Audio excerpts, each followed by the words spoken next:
Moving on, Turkish police have dispersed a Kurdish solidarity rally in the southeast of the country using tear gas and water cannons. People in the Kurdish city of Diyarbakir had turned out to protest against an ongoing curfew in the district of Sur. It's been under military siege for 3 months now as part of the government's campaign against Kurdish militants that began last summer.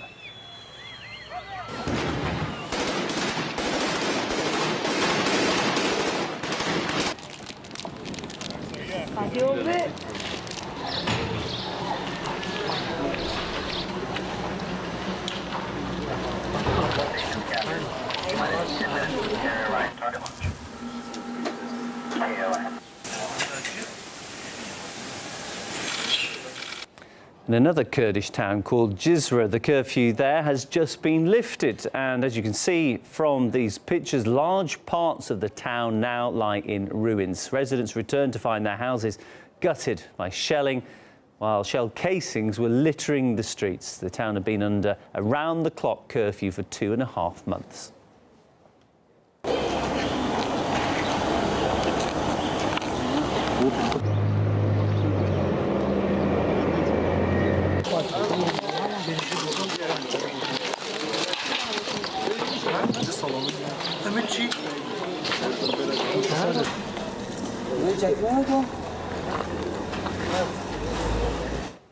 Turkey insists that all of those killed in the crackdown are terrorists from the Kurdistan Workers' Party, also known as the PKK. The crackdown intensified in recent weeks following a PKK terrorist attack in Ankara that killed 28 people.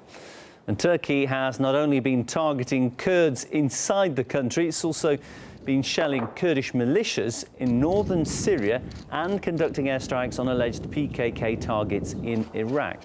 And there are reports that Iraqi Kurds have shot down a helicopter which they claim had been used in airstrikes against them. Turkish officials have made no comment on the matter, but a Russian government source has confirmed to RT that the incident did take place. Well, let's speak about this to Carney Zulam. He's from the American Kurdish Information Network. Carney, if such an incident took place, why do you think the Turkish government would stay quiet about it? Well, Turkish government would like to portray itself as invincible, as a power that cannot be beaten. Throughout the conflict with the Kurds, scores of Turkish soldiers were taken prisoners, and Turkish government wouldn't even acknowledge them for long periods of time. And then when there were peaceful peace talks, these soldiers would be released. About the helicopter that you brought up, in the Turkish media, there's no reference to it, but there are some references now in the some of the Kurdish dailies about it. But the image Turkey wants to give to the world, and especially to the Kurds, that they cannot be beaten and the Kurds should submit to them, go down on their knees. And but this generation of the Kurds are not about going down on their knees. They want to fight back. They want to get their rights. Now, Turkey's been targeting Kurdish forces not just in the country, also outside it, also in Syria and in Iraq. And they've done so quite unashamedly. How is it they've got themselves into this position where they feel they can openly operate on other states' territories? It's the problem is the Kurds live in Syria, in Iraq, in Turkey, and in Iran. For a long time, these countries, even if they didn't get along on a lot of issues, they would get along on the Kurdish issue.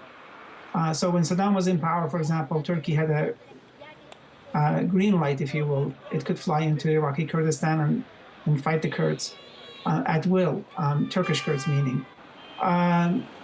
So with the advent of the Arab Spring, things have changed.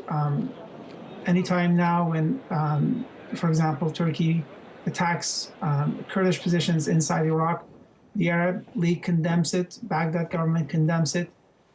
Turkish-Syrian relations are not good now, so anytime Turkey wants to attack the Kurds inside Syria, Syrian government condemns it. So the relations lately have become soured, but for a long time they were good. And the good part was that the common denominator was that they all didn't like the Kurds and they all wanted the Kurds prosper, if you will. Kani, it's been a pleasure to speak to you. Our guest this hour, Kani Zulan from the American Kurdish Information Network. Many thanks. Thank you. Thanks for having me.